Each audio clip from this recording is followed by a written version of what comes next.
while this one's not counting, is actually pretty quick. So he's pulling in. He's not going to set a time. No, so that does mean he's going to start from the back of the grid then. Over the line, let's see. It's going to be slightly slower. I think he's trying to cut across and get as short a time as he can. Not enough, though. Stays in second place. Still front of the grid. Yeah, so it does look like that's our grid fully formed for the race then, with Visser on pole and Kruger just missing out, starting in second. Lining up on the front row of Visser and Kruger. Milan and Hoyen, I hope I've said that right, in third and fourth. Mills and Garrett, fifth and sixth in the McLaren and the Bentley. Another Bentley behind of Strama, with Ellis alongside in the third Lexus. Perez and Cinthio in the Aston Martin and Porsche, 9th and 10th. Jamie Franzi in the second. Porsche lines up along Leverly in the Honda. Second McLaren, and the only Lamborghini of the series of Betch and Raj Noah in 13th and 14th. And at the back of the grid is Dietz and Kolesnikov, which neither of those two set a time in the Bentley.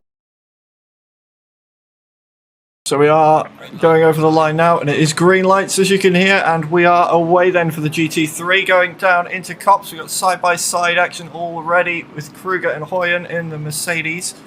Going alongside, it is a clean start for both the Lexus, though. They are cleanly away and pulling away already from the rest of the field.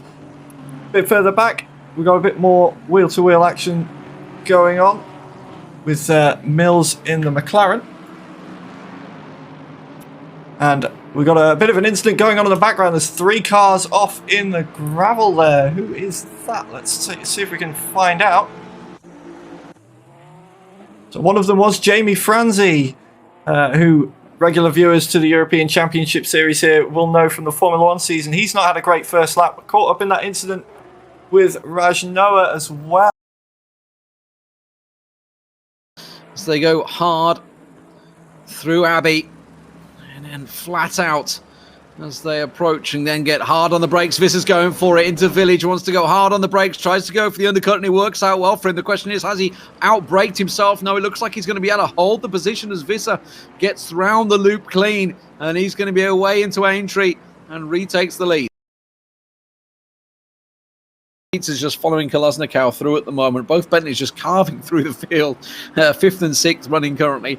And visibly, Visser and Kruger. Oh, Dietz got a great run out there. And just, I think, a toe on the gravel maybe for Kolesnikov. So Dietz will move up into 5th place now, really carving his way through the field. And now just ahead of him is Garrett. Garrett's the man that caused him to back out of the lap.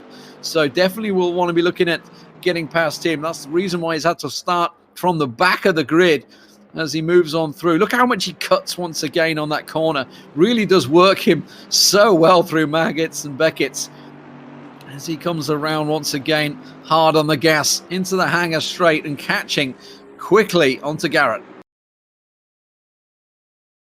Dietz has got running. Through Maggots and Beckett's, he carries so much more speed than everyone else.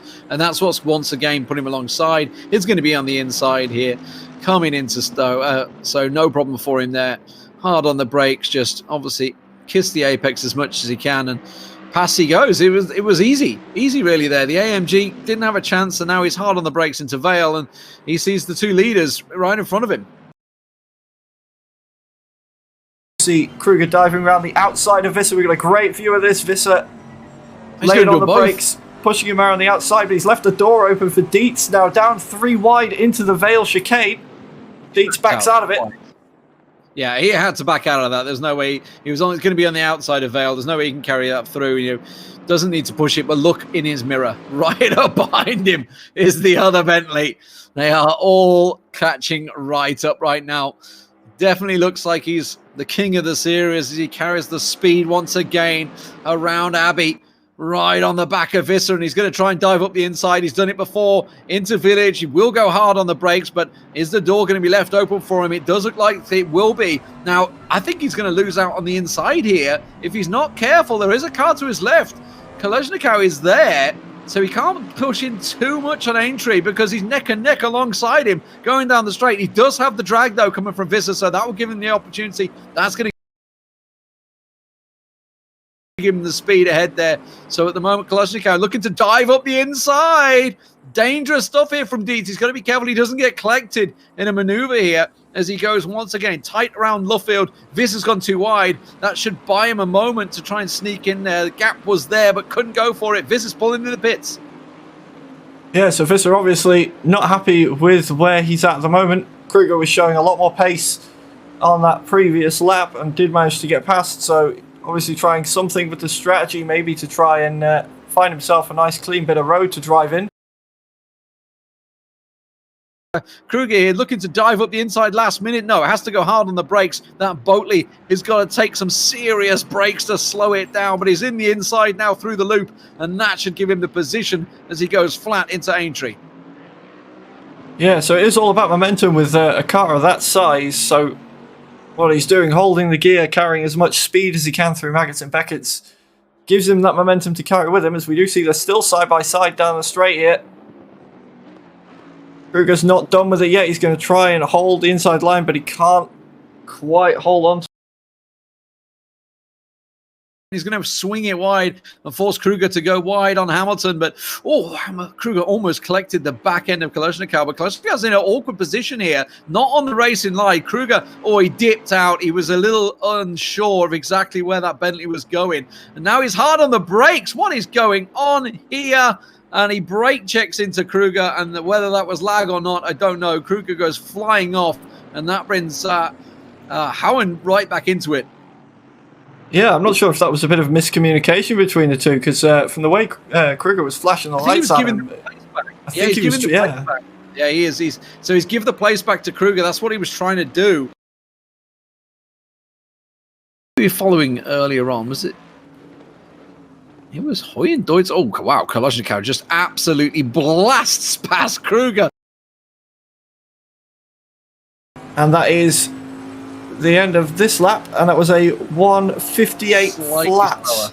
I mean, that's consistency, right? That was 0.04 slower than his fastest lap so far. And he just did them back to back. And now he's looking to do another quick one once again. So he really is very consistent. That's why he is so far in the lead as it stands. Further back, though, let's have a look. Obviously, how the likes of Visser stand right now. Well, you can tell Kalashnikov is on his bumper.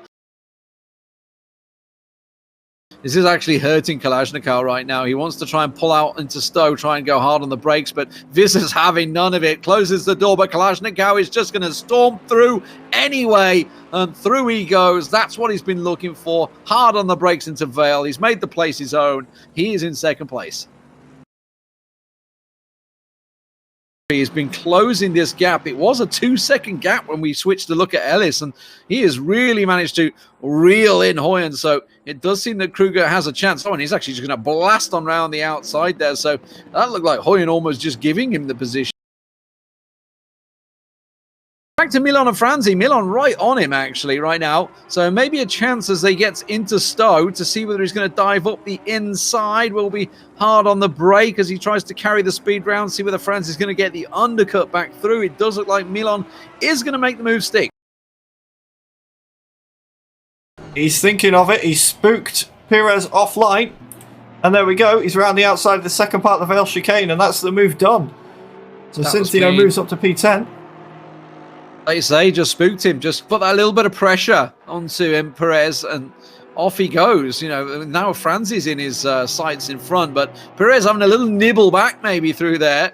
Through Abbey. Oh no, he's just collecting the back of Cynthia, has to get on. You can't hold that as a spot, Perez, and he was going to be hard on the brakes anyway into Village. And through the loop goes Cynthia. Yeah, just a little too hard on the rear end there. I'm not sure that was that car contact. All right, this is the time. 6 minutes to go. Strama and Ellis. Can you do it, Strama? Is he going to make one of these that's overtake stick? He's on the back of him, going round Luffield into Woodcut. He's as close as he's been so far, down to 0.3.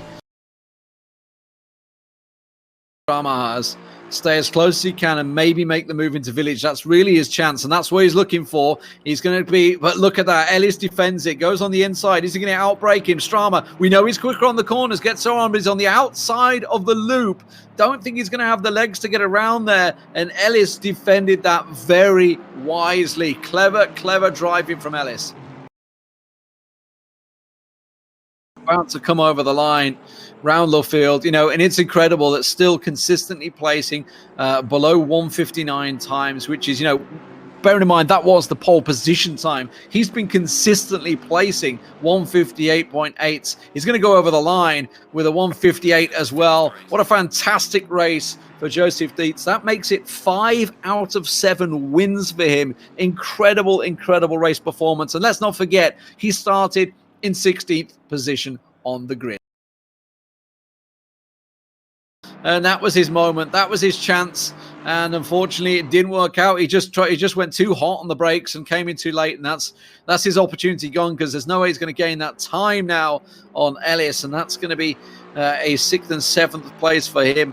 We should talk about, obviously, the fact that Kruger, of course, with Weiser made that gamble. It paid off. A quick pit stop 15 minutes in, put him at the back, gave him the clean air that he wanted, and it worked for him. He started to put in his best laps straight away, and that has paid off. That's given him a 3rd place finish ahead of Kruger, who he was running with in 1st and 2nd at the